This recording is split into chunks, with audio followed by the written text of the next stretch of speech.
Welcome, everybody. Today, we're here to talk about duty, responsibility, and following your bliss. This is a topic that you guys have asked.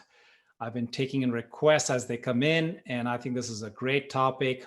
So, behind me, some of you are just joining. This is a picture that I took in the Masai Mara. This beautiful lion cub. You see the spots on it, and as they grow older, the spots go. It starts off looking like a cheetah, but then you see the mother right behind it. So eventually it's going to have the skin that's going to be more like clear, like the mother is right there behind you. So that's from the Masai Mara. Now I'm going to take you all to start off this conversation with a story from Japan, the Japanese countryside. There used to be a Zen master by the name of Haikun. Now, Haikun was a very renowned master. He lived in the village, very simple life, very deep, lots of penance, lots of isolation, but immense amount of wisdom. So one day in that village, a young girl gets pregnant. And the parents of the girl are obviously very concerned, and they're really upset, and they're going to ask her, what happened? Who's the father of this child? And the little girl, the young girl, being scared of what's happened, she kind of tries to see how she can dodge the situation. And she says, okay, the father of this child is Haikun, the Zen master. Now imagine the family is infuriated, and they go to the little hut that Zen master lives in, and then they go and she yell at him and shout at him and say, you guys, you have betrayed our faith in you, and how could you get our daughter pregnant? And so the Zen master says, is that so? And he stays quiet and he goes back. And then a few months pass. Now the little child is born. So the parents decide to take the little child and go drop it in the lap of the Zen master and says, okay, you're now responsible for the child. You can go ahead and raise it. The Zen master says, is that so? And he takes the baby and goes in. And a year passes.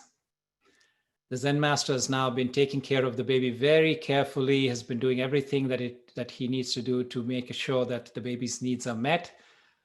And now the lady who gave birth to the child, she's having some distraught emotions because she knows that she has falsely accused the Zen master of being the father of the child. And she goes and tells the parents the story and says the Zen master had nothing to do with the child.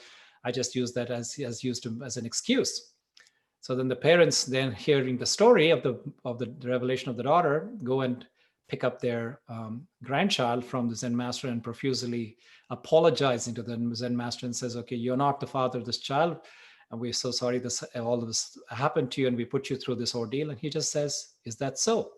And he gives the child lovingly to these parents. And so there are two lessons that I take away from this story. One is that life throws babies in our laps. Now, sometimes we have the choice to say, no, I don't want this child. I don't want to take this responsibility. And I'm using the child as just a metaphor. But life throws situations where several times you don't have an option. Now the baby is in your lap and is under your care. For example, if you see what happened during just even the pandemic that we're in the midst of right now. Now, 4 months ago, we were told that we can't leave our homes. We said people were asked to stay in quarantine. People were saying that you can't go out for recreation, no entertainment, no meeting and mingling with people. You got to stay home and you got to be isolated. So that's a situation where we didn't have a choice. Now, compounded with that, what a lot of people didn't expect is that their children that they gave birth to will be also stuck at home with them for an indefinite period of time. That's still continuing. And that drove a lot of parents nuts, because not only did they have their full-time job that they had to go take care of, but then now they have the full-time job of making 3 meals, fixing them to feed the entire family. Now, if that wasn't enough, nannies or if you had any help that was coming in to take care of your children, even for the part-time basis, all of that went away. So life will throw situations when we just have to accept the baby. Now, if there's one thing that we can learn from Haikun in the story, is that when you meet a situation with presence, equanimity, and openness, there's all kinds of possibilities of finding solutions and dealing with it. Now, the second thing I take away from this story is that this person looked after the child with complete love and care as if it was his own child, never questioning the story and the integrity of that lady who blamed him for everything and didn't try to explain himself. Now, what I want you to look at is when you take care of your own child, it is with a sense of joy that you do so. But when you have to attend to the needs of a child on the street, it becomes, quote unquote, a duty. Now, duties eventually drain us. Duties eventually make us tired, make us want to say that, enough's enough. I don't want to deal with this anymore. Now, when you look at nature, when you look at Mother Nature, we were talking about Mother Nature here in California, she's having these swings because of how ultimately it's us who have brought it to the situation where we've stressed it to the limits where 1 week it's super hot and we had wildfires and we have smoke, unbreathable situation. And today we're having cool temperatures where I had to put on the sweater. Now, if you follow Mother Nature, if you look at it, you see Mother Nature always gives. A flower always gives fragrance without asking the question, what's in it for me? It's not its duty. And if you look even more closely at Mother Nature, if you look even more closely at the flower, you realize all it's doing is it is living. It's not doing anything extraordinary. It's not trying to be something. It's not trying to impress anyone. It is just being. And in that state of being, there's a natural order in which we fit into this mosaic of this world, which is one of the ultimate fundamental truths, that life is about giving. It's about sharing. It's about giving our unique gifts that we've been blessed with in our own creative, unique ways to the world without really expecting anything from it. Now, if you live life naturally like this, in the state of flow, life becomes very easy. But instead, what do? We're looking for the right thing to do, the perfect job. What is my duty? What is my morality? What are my ethics? Etc., etc. And when I make it complicated like that, I basically get tired. I get overwhelmed. I get confused. I get distraught. And in that process, losing time, losing energy, losing the precious opportunity to be able to give naturally of ourselves. So ask yourself this question: what is mine to do right now? Now, if you really think about it, you don't have any duty. None of us has any duty that we need to do. Nothing. You can do whatever your heart pleases. But be prepared with one thing, which is whatever you shall do or not do, there is a consequence. And you and only you will have to bear the burden or bear the results of those consequences. Okay? So if those consequences as a result of your choice is something that's uplifting, great. Continue doing it. But if it is causing you any amount of suffering, then ask yourself, what is it that I need to change here? What is it that I need to learn here? A few days ago when I was doing this webinar, somebody asked this question: how do I understand free will and the role of that in determining my destiny? So I ask you this question back. When you look at your life, what do you see yourself, your free will, creating? Because if you think about it, your free will is where lies awareness. And the only The one and only major responsibility, fundamental responsibility that you have is to take ownership of what is you're holding in your awareness. Think of it like a container. And you are responsible for filling it with whatever you want.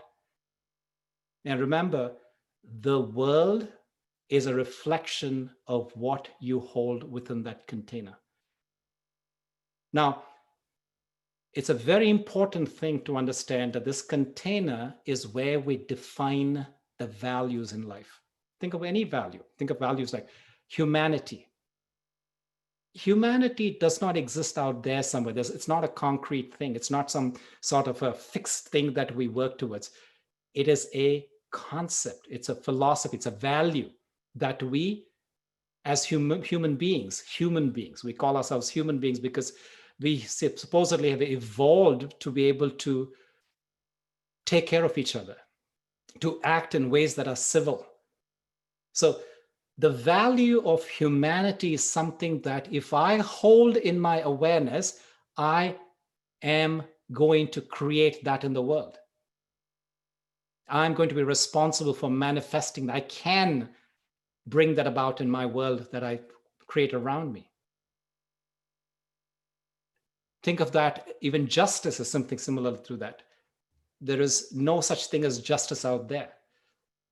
Justice is something that is born in your awareness, and when you hold it and hold it long enough, it manifests in the world around you. And people hold themselves accountable for their actions. We hold each other accountable, and that's how we operate as a civil society. So ask yourself, what are you holding in your awareness? And then, are you taking complete responsibility for what you're holding in your awareness? So if you're holding resentment, blame, anger, guess what? That's what's going to manifest in your world. And as you look at yourself, as you try to begin to understand, as you begin to reflect upon the quality of your life, we talked about this idea of living your bliss. If you find yourself not living your bliss, let's use the word suffering, ask yourself, what is causing my suffering? What is the source of my suffering? Look at it carefully and ask yourself that this suffering has perhaps come here to teach me something, because I've said this once, I'll say it again, that life is not here to make you happy. Life is here to wake you up. So what is it that you need to wake up to? What is that reality that you're seeming avoiding? You're not catching the bull by its horns, that you need to really look at carefully and say, that is the aspect that I really need to transform in my awareness. Now, over centuries, over millennia, over generations, Mother Nature has been very patient with us. See, as we as human beings supposedly have evolved, we have become a destructive force. We have become a very powerful destructive force that have not only occupied and have started sabotaging this world, but we are abusing it to a point where we are consuming resources faster than the Mother Earth can rejuvenate them. And as that begins to spring back on us, and as we begin to feel discomfort in the midst of it, if we don't learn to change and change quickly,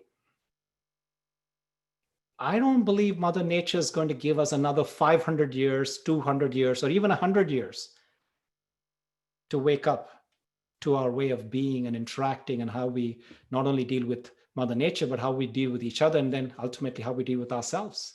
Because all of those things are related. Remember, awareness when there is empathy, when there's openness, when there's equanimity, as you treat yourself, so you shall treat others. Or vice versa, as you treat others is really a reflection of how you look at yourself. So like I said in some of my talks before, it's hurt people who hurt people. So ask yourself, where is it that I am holding that aspect which is the source of my suffering and thereby my perpetration or my proliferation of that in the world.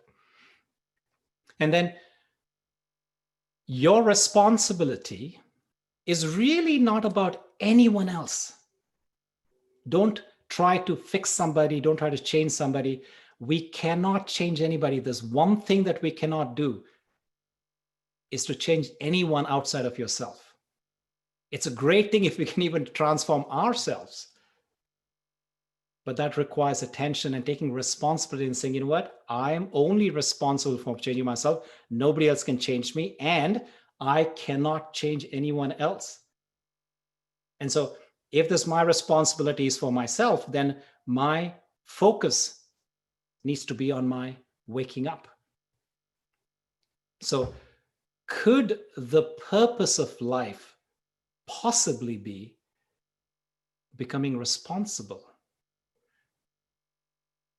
Sit with that question. Could the purpose of life be to become responsible? Now, responsibility means to have a voice, right? So when you're seeing something and you're engaged with enough, you're able to take the time to be able to understand it, then there is a natural tendency to be able to respond to the situation. And so ask yourself, if the meaning of responsibility is to have a voice, what is your voice saying? What is your voice saying about that situation that you're finding yourself in right now? Where does there need to be attention? Where does there need to be a change? Where does there need to be a greater sense of responsibility? Now, if we're living a life that is where we are present, authentic, and inclusive, responsibility is automatic. To be responsible is to be open, understanding, and have a response. Now, when you have taken responsibility where you find yourself in a situation in, any situation, basically, you have two choices. And the choice that you have is either to be a creator or a victim. Either I choose to take the situation and make something out of it. As they say, if you serve lemons, you go make lemonade. Or are you going to be saying, find this person or that person, the political scenario, or your boss or your spouse or your child or somebody else, find something, Mother Nature. You're trying to find a person, something to offload your sense of responsibility. So in that choice lies the life that you're creating. And I'll tell you a very interesting story that I've experienced as a personal story from last year. I was in Kyoto, Japan. And that morning, after I was on kind of the tail end of my Japanese tour, and I was getting ready for my next tour to Mexico. And I had purchased tickets that morning to go to Baja California. I wanted to spend a month in the winter, because winter is usually around Christmas time is the time when I get really busy, because a lot of requests come in from all these mobile apps and different things that I'm working on to put out meditations. Because as you all know, 1st of January, people come out with resolutions and they feel like they need to take more care of themselves, etc. So anyway, so December tends to be a time when I need to be really focused and I need to be really creative, because I'm putting out a number of different meditation series for a number of different apps. So I decided I'm going to go spend that time on a beach in a resort in Baja California. So I bought the ticket that morning.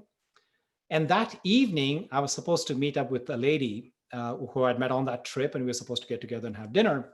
And she had gone out of town just for the day to visit with another friend of hers. And she was supposed to take the bullet train coming that night and get into town. And we were supposed to meet up at this restaurant. All of this was set. So I show up at the restaurant. 7 o'clock. She's not there. So now I'm trying to text, but there's no response. Now, I don't know what to make of the situation. So I wait. Now, one of the things that I found out, I understood, is that there was a hurricane that was on its way to Tokyo and then subsequently coming down further south. I thought there might be some power outage, some sort of disconnection of internet, what have you. and therefore this person not able to get back to me. Now, there was a choice that I had that moment. I had a choice to kick and scream, complain, to get depressed, to get sad and say, look at this person, stood me up, no respect for my time, etc. But instead, I was like, okay, there's a situation where it is possible that this person is not responding because there's certain circumstances, because the environment was such that there could have been some issues that, where we're not able to get hold of each other. And, maybe, who knows, maybe she's never going to show up that night because the train never came. Sure enough, an hour passes, I'm waiting. And now at that time in the evening, there's a long line that's building outside this restaurant. Okay, it's a popular restaurant. So I'm standing in line and, as you can imagine, as I'm getting to the front of the line, the person's not there. So then I go back, stand at the end of the line, and that's sort of been continuing. That cycle has been continuing for a little while.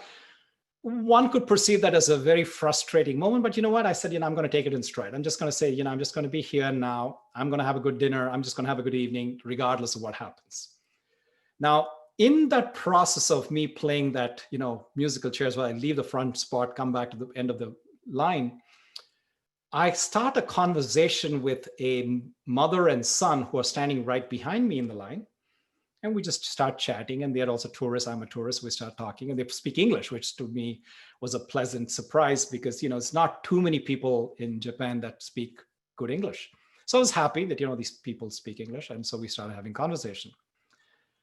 So, they ask me, who are you? What are you doing here? And I tell them I'm a meditation teacher. I'm on a tour. I'm here scouting for a venue for my spring retreat I'm going to be doing in Japan. And I tell them that, and then they ask me the obvious question. So where are you going after Japan? And I say, the next trip I'm planning, I'm going back to America, back home, but then I'm going to Mexico. Oh, we're Mexicans. So where are you going in Mexico? Baja. I said, oh, okay, great. So we have family in Baja. We live in Mexico City where we have family in Baja. And, it's interesting that as a meditation teacher, you'll be going there and doing stuff. I have a personal request to make of you. I said, what is it? She says, my sister at a very young age has lost her husband, and she's got these two little daughters, and she's going through great depression. It's been about 9 or 10 months at that point. It's not been a year yet, and she's really suffering from depression, and she's really kind of gone into this cave, and she doesn't want to talk to anybody. She doesn't want to do, she's got this business that she doesn't want to run. She wants to give up everything in life. Can you go talk to her? I said, sure, I'll be there next month, and happy to do what I can.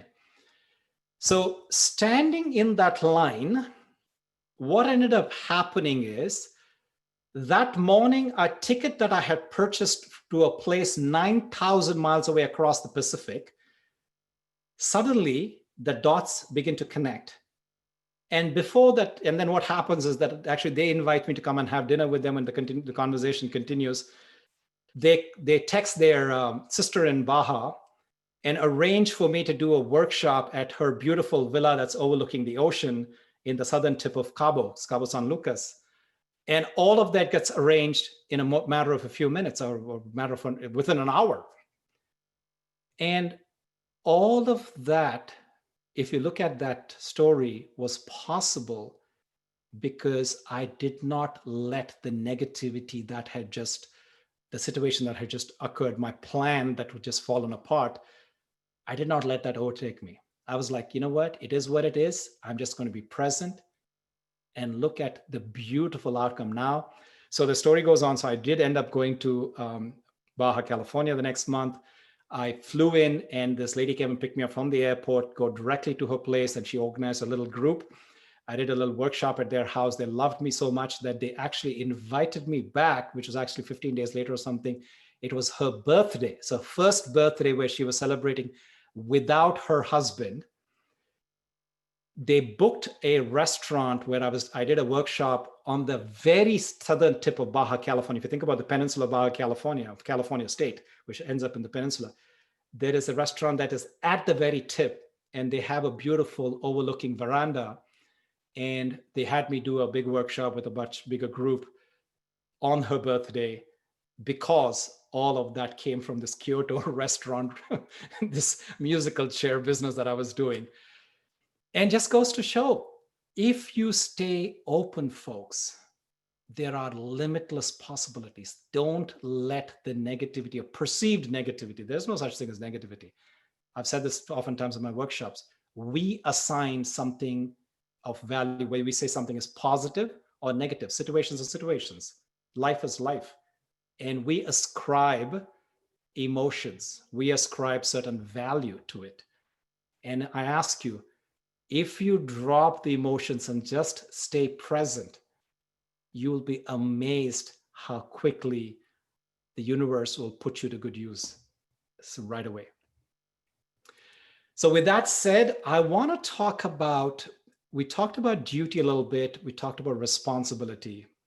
Now I want to talk about life in bliss. So I alluded to certain things: staying in awareness, staying in equanimity, staying open will lead you to the possibility of finding yourself and saying, what is the best, how is the universe trying to use you right now? By the way, this is one of my mottos that I always say. I'm not asking what I want to do in this year, this month, what have you. I always ask myself, what does the universe want to do through me?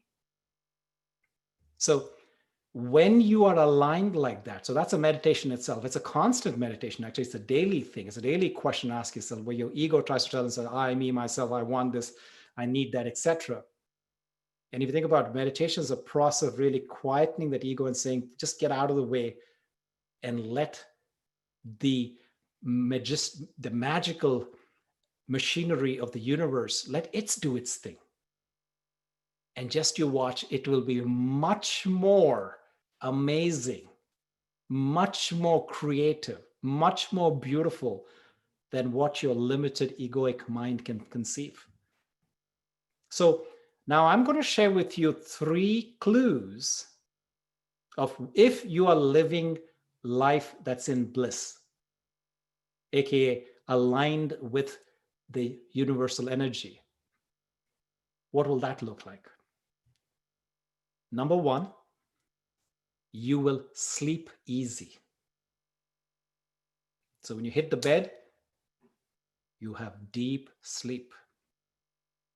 And one of the things, the secrets for deep sleep, I tell you folks, is learning to forgive, learning to let go, not holding on to grudges, not keeping the resentments, and saying things have happened for whatever reason they needed to happen. There are lessons I need to take. Of course, I need to take something out of it. I need to say that, how do I not keep repeating this? But then let the emotions go. I have a whole series of meditations where I help you to what I call neutralize the toxicity of negative situations.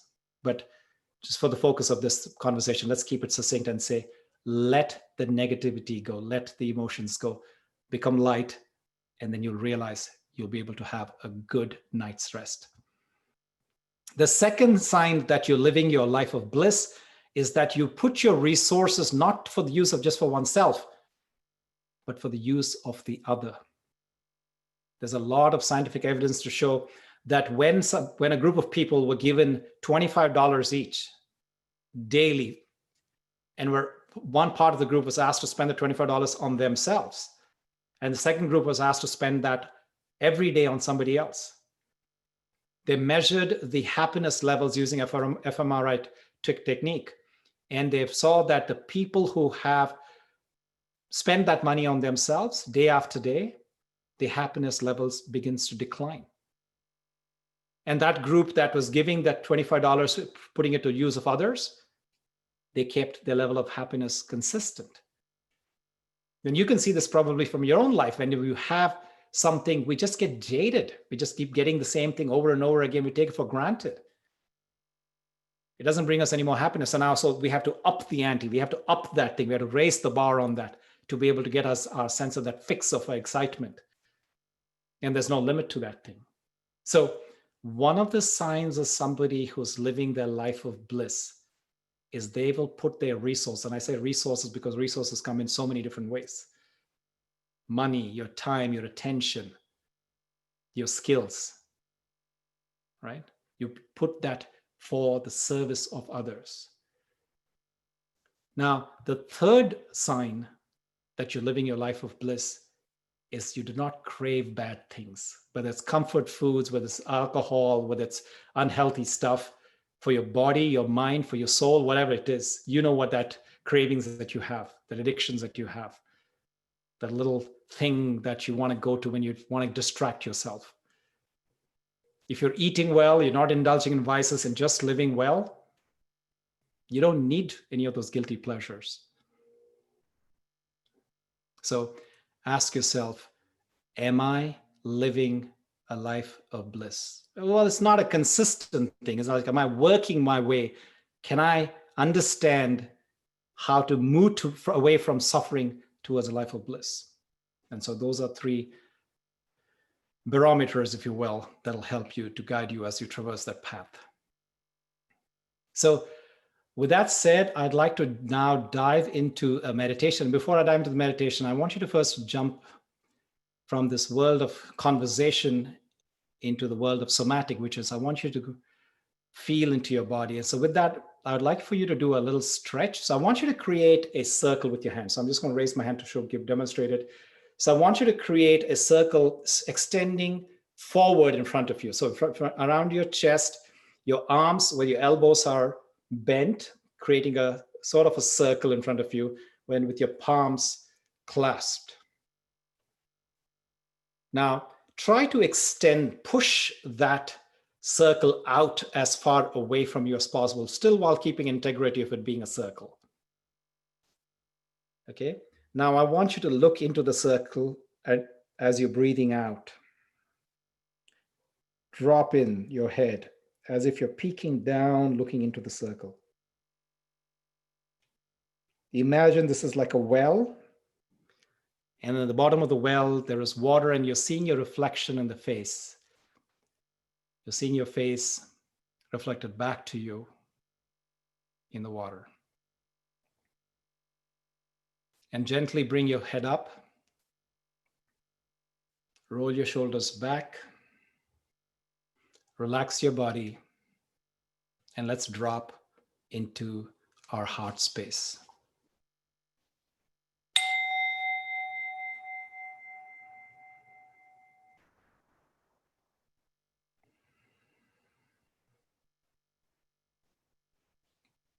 Taking in some deep, comfortable breaths, breathing into the belly, not into your chest.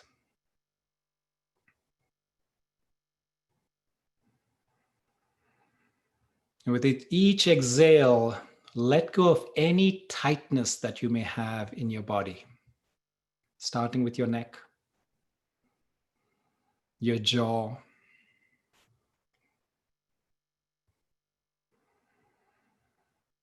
your facial muscles,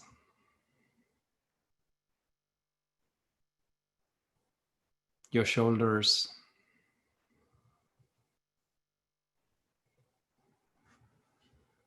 your back,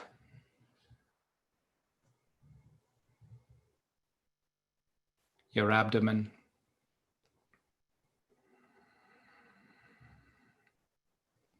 and your limbs.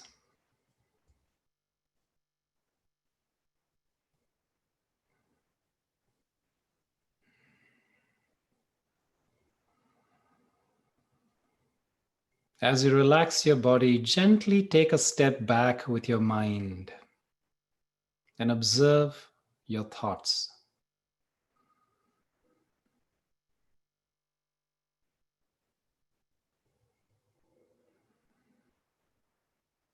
Observe any feelings, any emotions that may be arising.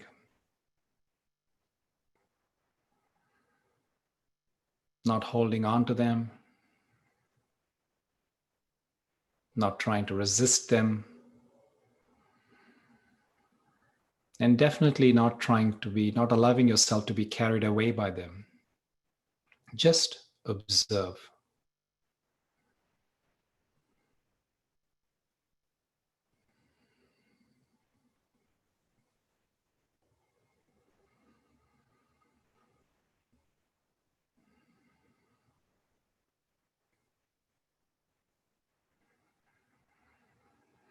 Whenever you observe yourself like this, you always will learn something about yourself.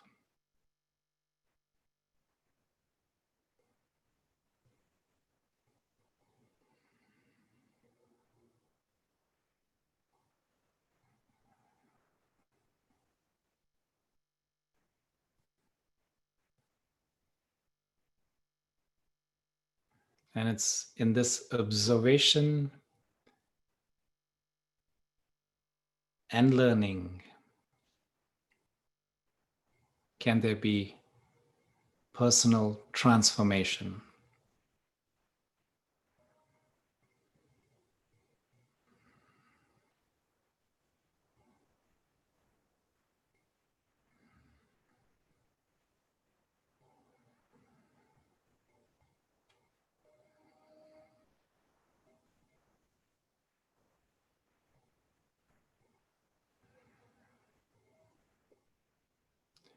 Observe whatever emerges on the screen of your mind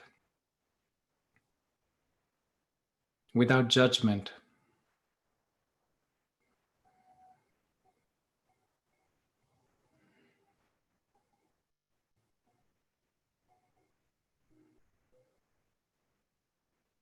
Let it just come. And if it needs to go, let it go.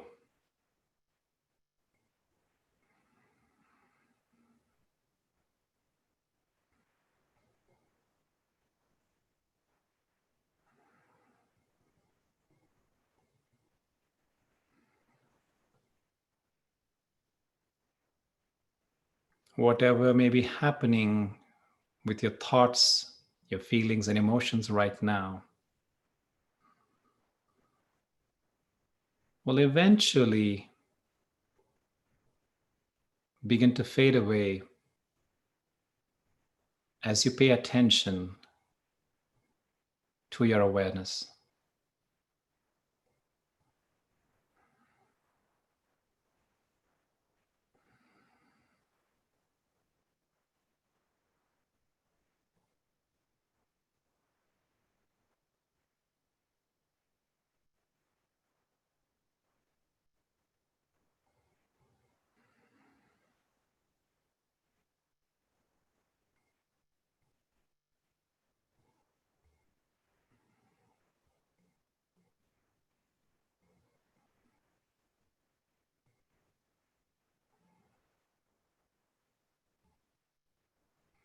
And as you pay attention, you might experience a sense of expansiveness. That is a spaciousness between thoughts.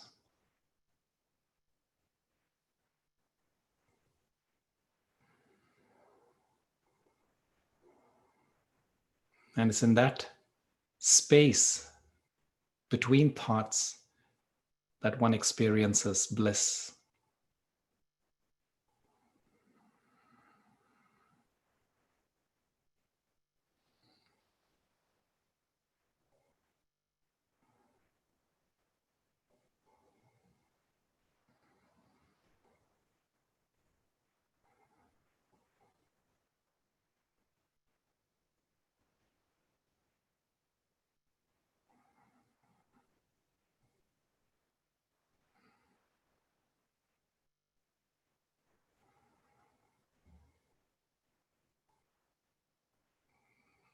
This is your ultimate responsibility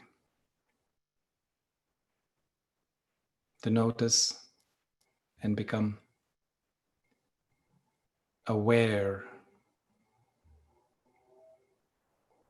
of what you're holding in your consciousness.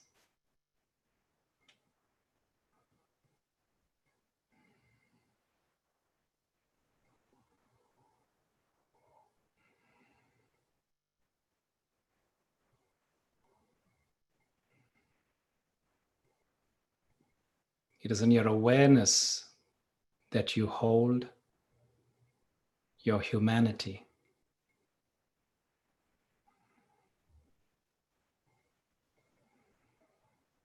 It's intangible. And you create the world that you want based on what you hold in your awareness.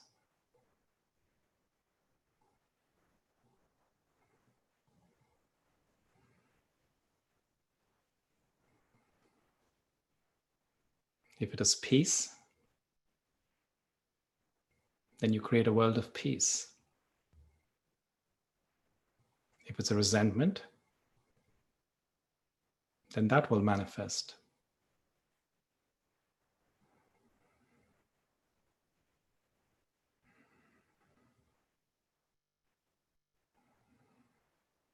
If you're experiencing any form of suffering right now, that's okay.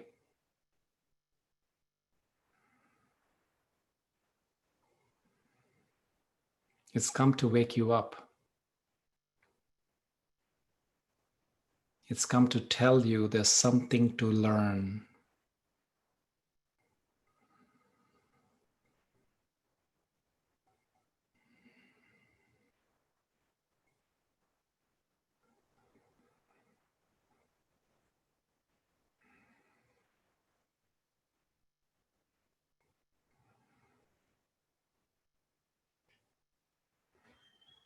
Don't worry about anyone else. Your responsibility is for yourself. It's for yourself to wake up.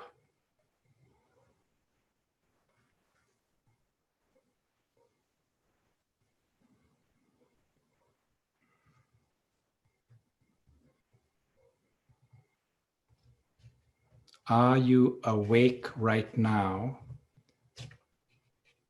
Or is something keeping you asleep?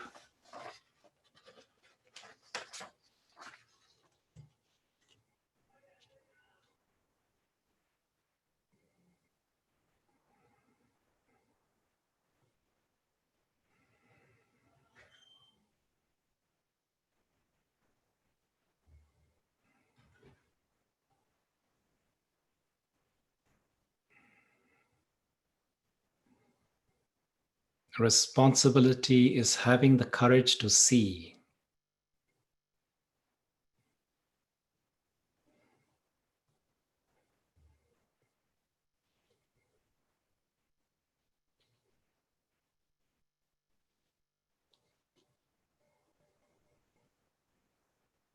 To be responsible is to be open, to be understanding, and to have a voice.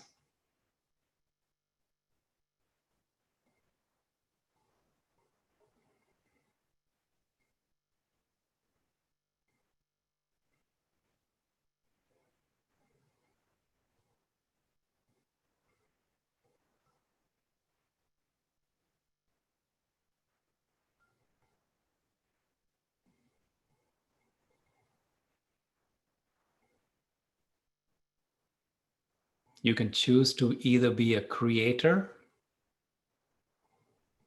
or a victim.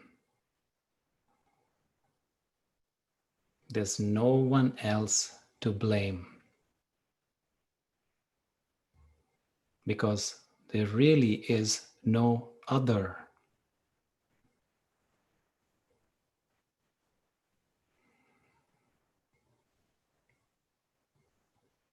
Any change that I want to bring that needs to be in my own awareness.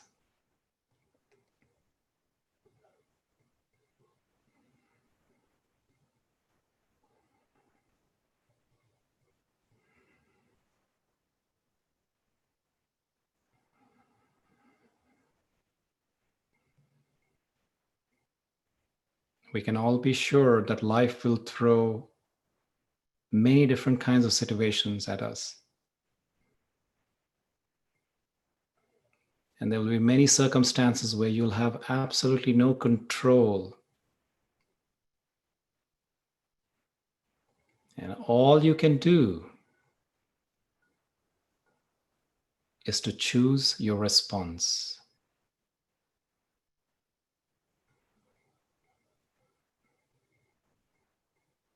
And that choice is your responsibility.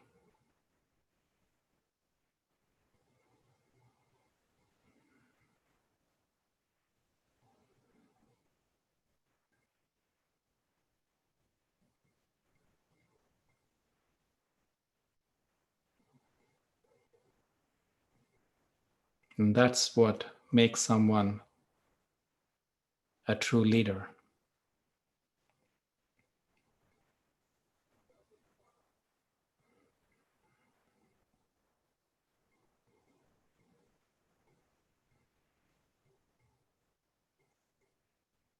If you're feeling emotionally uncomfortable, stressed, or negative about any situation,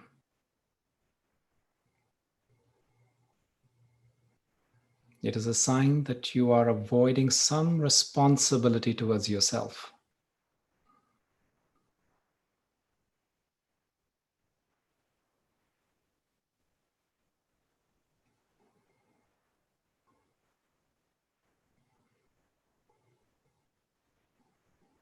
It is a sign that there is some learning left to do.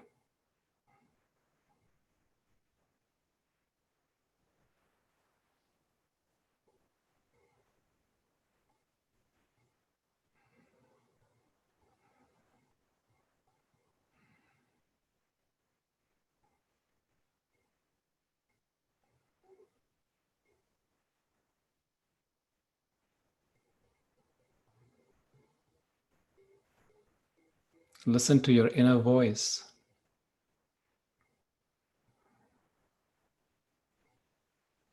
Your higher self.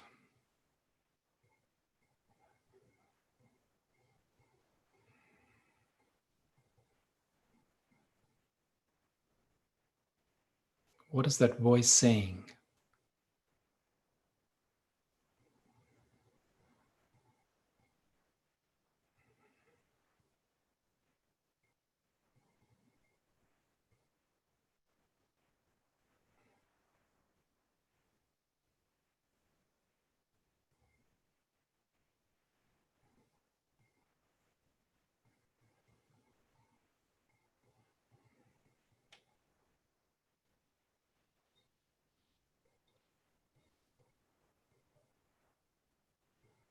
Thank you.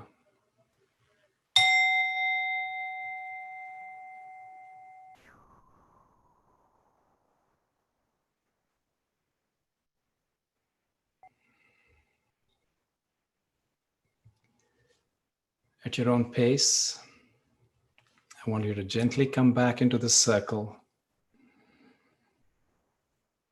And I want you to share, if you feel comfortable, what is the voice saying to you?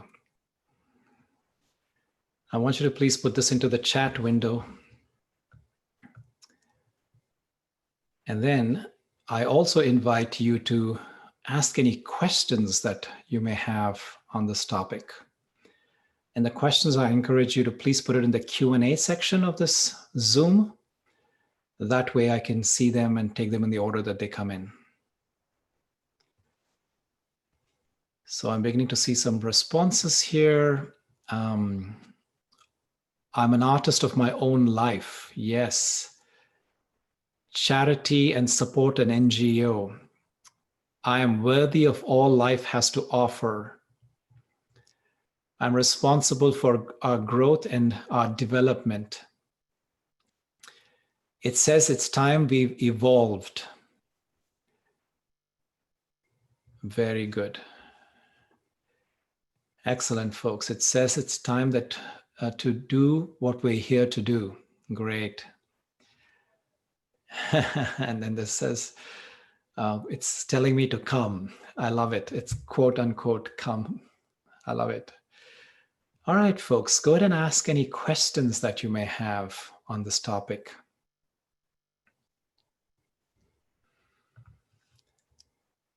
And while you're typing in your questions, I'm going to share with you my personal reflection on this topic. I don't know how many of you know, but I lived a monastic life or an urban monastic life where I had a job and I lived in a monastery for 18 years. I don't know if you know that. And 2 years ago, I made a conscious decision to actually step out of that.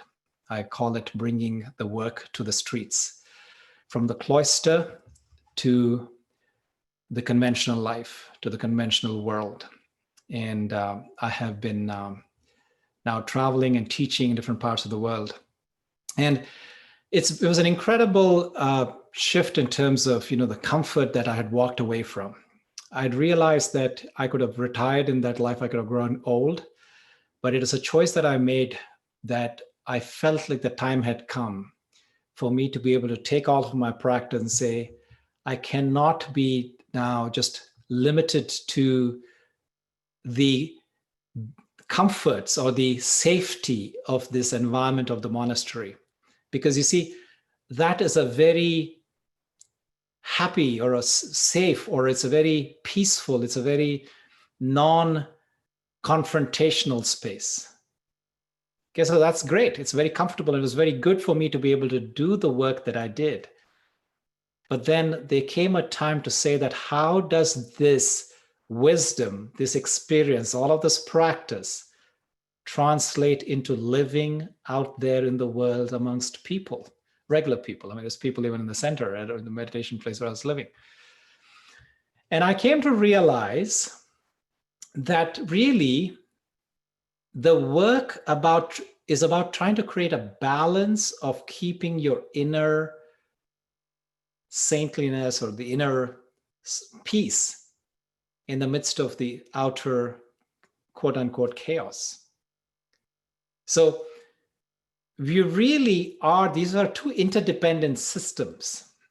One does not live devoid of the other. We depend on our wisdom keepers of the world to be able to be sources of our own. Even for myself, having lived in the monastery, I sought resources that were further along the path, greater masters, people who've been walking this path for a lot longer than I have, who made greater sacrifices and commitments for themselves.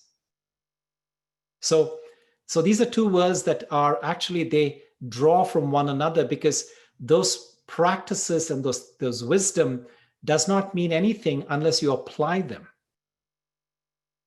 So to me, one of the first things was my first realization is that these two need to coexist, and actually they're interdependent. They feed on each other. I mean, come on, let's face it. I mean, we're still having to purchase things. We still have to feed ourselves and pay bills and electricity and, mortgage on the two properties that we had, and so on and so forth. So we are actually living a world where there is, there's a dichotomy, but really it's about bridging those two aspects and trying to make it a harmonious thing. And that's where I feel reality is when you can actually stride both of these things. Both, it's kind of, your one leg is on this side. It's not really like two different boats, but I look at it as the two sides of a saddle, where your leg is dangling one side on the conventional world and the other side in the cloister. And the second thing that I realized as I walked out into this world is that it takes a whole lot more skillfulness to be able to navigate with the same set of values in the conventional world. Because people are not necessarily going to have the same standards and the same principles of having deliberate conversations, having polite discussions, manners, etc. Your buttons are going to get pressed a whole lot more. But that's where you actually learn how much you've matured in this practice.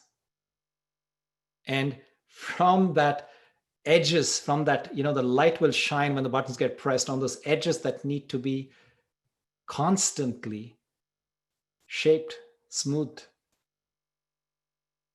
So that's one of the benefits of straddling this horse on the two sides of the saddle. And finally, the next thing I want to say is that having one foot in both the worlds is like an interesting thing. The cloister world gives you the heart tools, and the conventional world gives you the head tools, so to speak. Because think about it. Everything about in the conventional world is about great efficiency, maximization.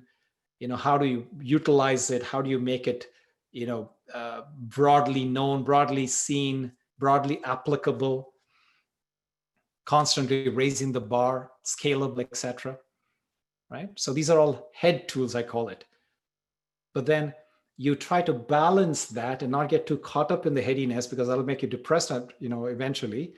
And then so you need to go back into these practices where you're using the heart tools that are the foundation to apply the principles in the conventional world. So that's, to me right now, my bliss, and to be able to understand how to straddle and ride this horse very carefully. Okay, so let's see. You got a few questions that have come in. How is it possible because you look 18? So I don't know. That's a very sweet comment more than a question. I appreciate it. Okay, so so there's one thing I must say. Thank you. I do take that comment very that compliment very well. It speaks to one thing, that I don't know if there's actually a scientific bent of me that I always want to explain things through research and analysis. So there is a study done on telomeres. I don't know if you know about this thing called telomeres. Telomeres are basically the end of your DNA strands. And think of it like they look like socks on your feet. So telomeres, as you expose yourself to greater stress, less sleep, anything that is causing your body not to be, if you haven't taken care of your body, mind, and soul, what you're doing is you're slowly pulling off the sock, so to speak, for the telomeres. And your biological clock is directly proportionate to the length of the telomeres in your DNA strands. So now, when you made this comment, I can't help but to say that living in that ashram lifestyle helped me to pay certain greater attention to myself and to healthy habits, eating well, sleeping well, disciplined, having a routine, a sustainable routine. And then obviously meditation was incredible. Being able to do at least, I would, on an average, between 2 to 4 hours a day was the length of my typical meditation. So if you're seeing something, it's thanks to that healthy, very, very positive schedule that it has been indoctrinated into me, has been deeply embedded into me because of years and years of practice. So if I was dilapidated, then it speaks very badly of the value of meditation. So anyway, so let's see.